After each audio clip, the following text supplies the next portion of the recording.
Good afternoon, guys, or good morning, good evening, good night, whatever time it is, wherever you are. Hi, let me know where you are and what time it is at the moment. Today's video is all about Loki episode 3, so if you haven't watched it yet, why did you click on this video? Go watch it, then come back. Are the people who've not watched it gone? Okay, cool. Let's start, shall we? If you liked this video, please give it a thumbs up. Comment anything you want to comment down below. Let me know what you thought of the episode and let me know some of your theories. I love talking to you guys and I love receiving comments. So let's have a discussion. I just did a makeup video for my makeup channel. If you want to check that out, there will be a link in the description or a card on the screen somewhere maybe. So for the newbies, I am Joanna. Hi. You can call me Jo though, and I am a film studies graduate, and I am breaking down the Loki episodes scene by scene and looking at scenes that I liked and some I didn't like that much, and what I think they mean and what I think the director is trying to convey through the scenes. That is the intro done. Let's jump straight into the video, shall we, with the first scene. And when I say the first scene, I mean the first scene when we are in C20's mind and their memories. Who else was confused by this? I was, but I did have a theory, and the theory was correct, that everyone who works at the TVA are all variants and being kind of brainwashed, like we saw in WandaVision, where Wanda had brainwashed an entire town. Someone is incredibly powerful and brainwashing these people, but let's talk about the scene, shall we? This is somewhere in the 90s maybe, because of the t-shirt. I'm pretty sure I had a very similar t-shirt to that one. It's a very 90s aesthetic to say, so I do think that maybe this was supposed to be around then. But I will say we can kind of tell that this isn't all that real, or maybe, you know, Sylvie is manipulating C20 because there's a purple hue outside. I know it may be supposed to be like sunset, but this purple hue is something that I spotted throughout this episode. Fitting, I know. Yeah, this purple hue makes me feel like it's not reality, and it's, you know, she is manipulating, and it's kind of a fantasy, and it makes it look kind of mysterious and mystical and cosmic, I guess. And this is also a shot that we've seen throughout the 3 episodes that have been on, where you have 2 characters at a table, sat at the same level and just having a conversation. And I don't know about you, I know some people may not like that and may have rather it been more Marvel-y, like, say, Falcon and the Winter Soldier were. But I am enjoying the dialogue throughout, and these scenes where you just have 2 characters chatting and we get to know them quite well through these kind of scenes. Then Sylvie is kind of, I feel, getting a bit irritated with C20 because she's trying to get information from her and she's just not getting it. So, and C20 starts to resist, I guess, and we see that through the time jump, so everything is now dark, because to C20 it may feel like she's been there for a while with this friend who she doesn't actually know, and Sylvie is kind of, you know, getting a bit irritated. And Sylvie says to Loki later on in the episode that C20's mind was kind of all over the place, it was a mess, so this kind of jumping and when she's kind of like starting to question everything and not really knowing what's happening makes sense. Especially the fact that she's supposedly been at the TVA for hundreds of years, and of course her memories are going to be kind of jumbled.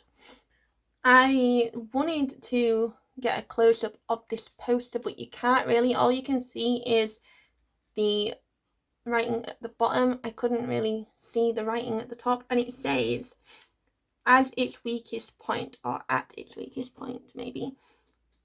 They're talking about a variant here, so I feel like they want variants to be weak, and so at the weakest points where they can manipulate them.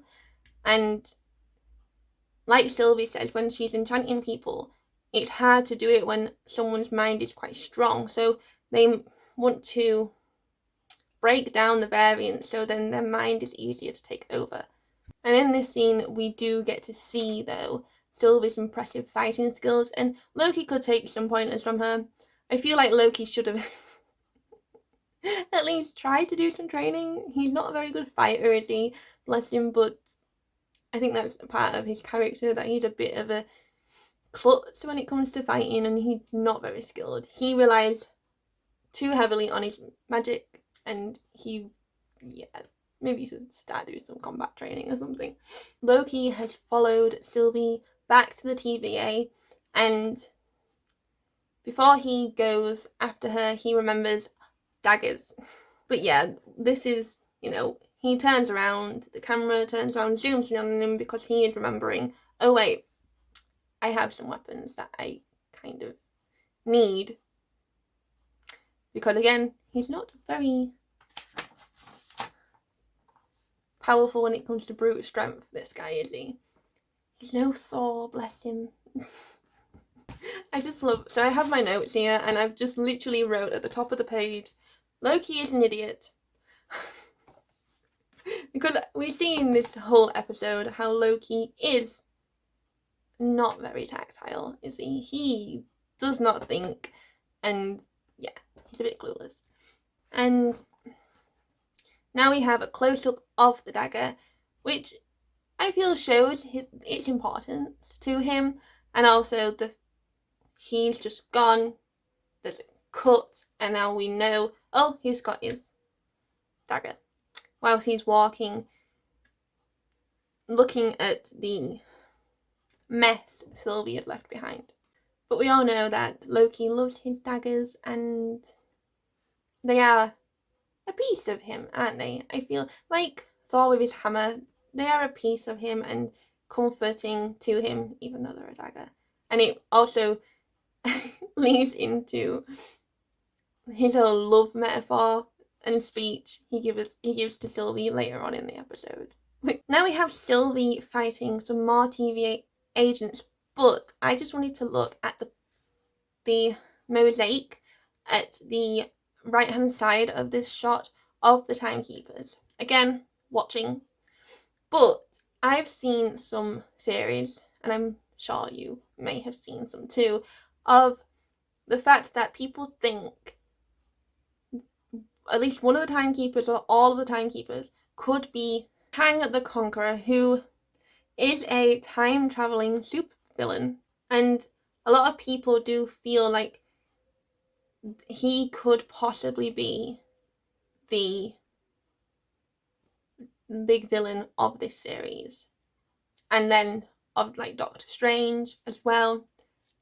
I don't know. The timekeepers do look very similar to him. They're the same colour, but also the helmets and their face and everything do look very much like Kang. So, is it Kang? Let me know in the comments what you think. Who do you think is going to be the big boss villain, and what your theories on where they're going with this series? This shot is interesting for two reasons. So first and foremost, we have them two fighting, and obviously they are very much alike. We see that in this shot because their fighting styles may be different, but not all that different. And so when we have this shot where it's symmetrical, the two on the side, they're the same length, even though obviously Sylvie's shorter than Loki, the actress is shorter than the actor, I should say. They are showing how alike these two characters are.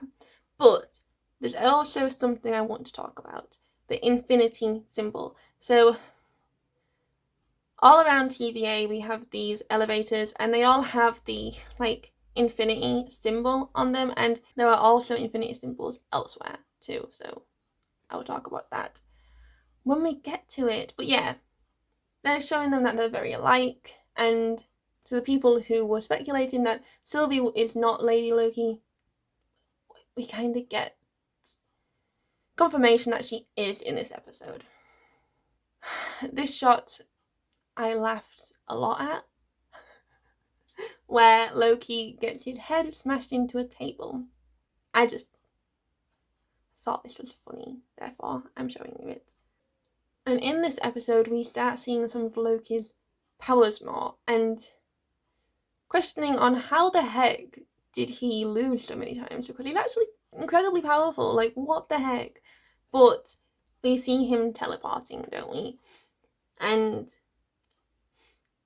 this shot of Sylvie completely shocked, because she clearly didn't expect him to be able to do that, and her expression just kind of matches all of ours, being like, what the heck? Since when can Loki just teleport himself? Because we know that he can project himself and kind of, I can't remember what he called it, and make copies of himself, but full on teleportation, I'm pretty sure we've never actually seen him do that.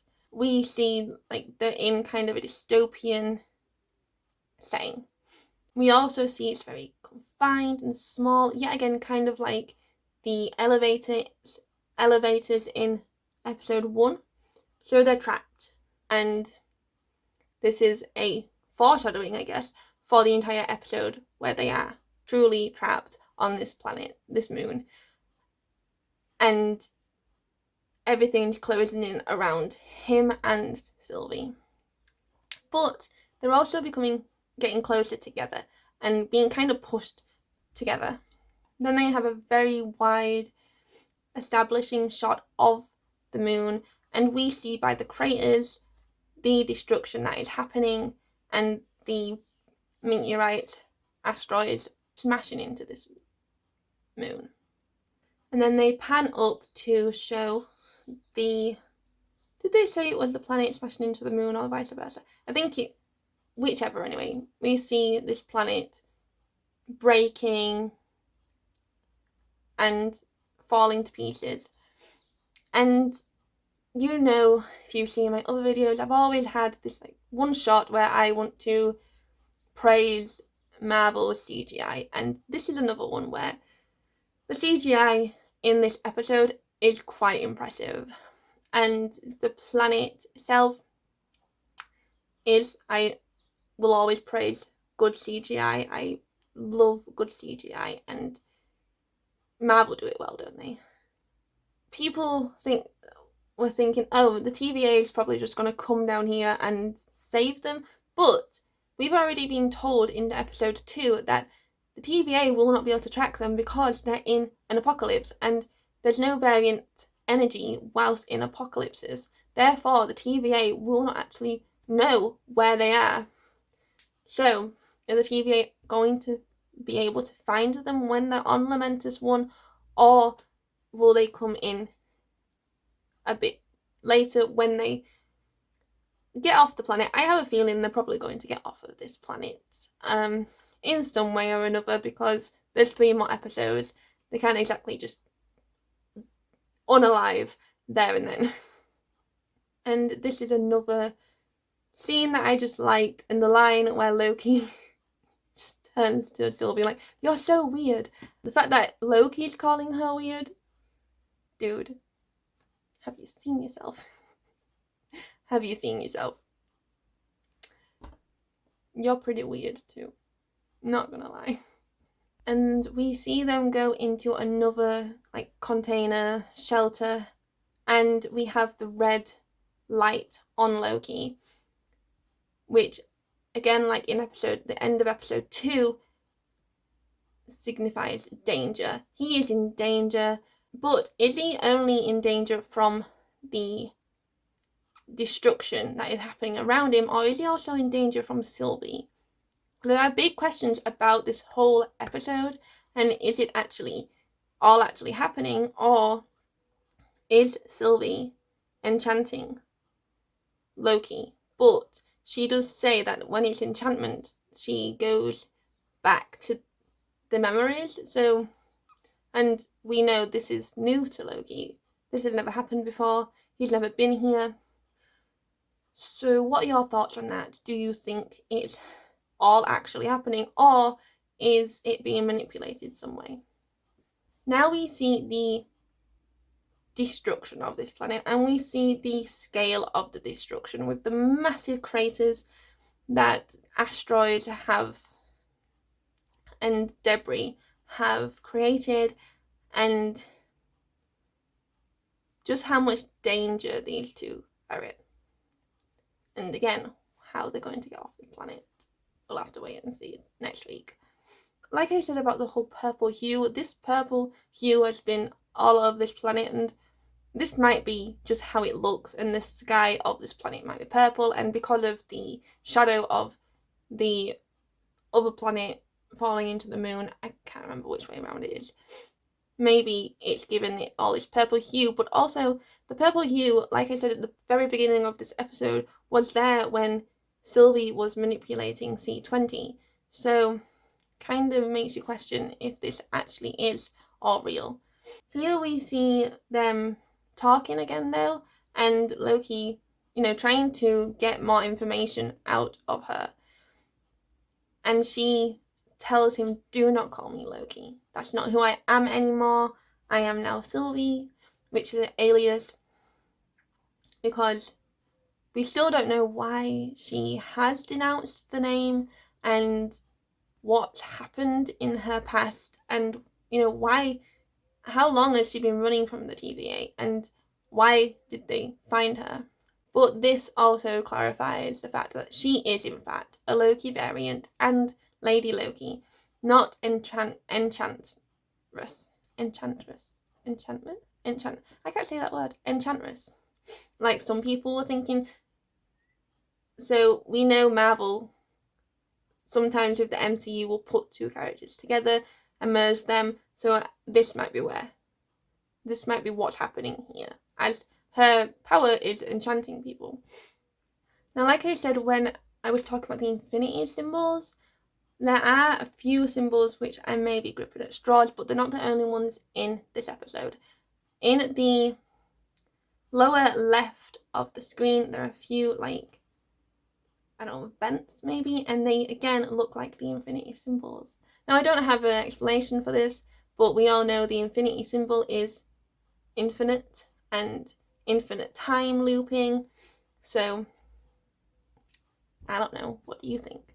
When I was thinking back on this episode, I was thinking there's not much comedy in this episode. It's not as funny as the last one, but then I'm looking through it like this. Actually, there is quite a few comedic shots and comedic sequences with these two characters. So, for instance, when Sylvie gets shot, and then when Loki eventually gets shot also, that's got me laughing anyway, when they're both just mocking each other, because Sylvie first gets shot, Loki finds it hilarious, and then Loki gets shot, and equally so, Sylvie finds it hilarious. And again, it shows that they are very much alike, and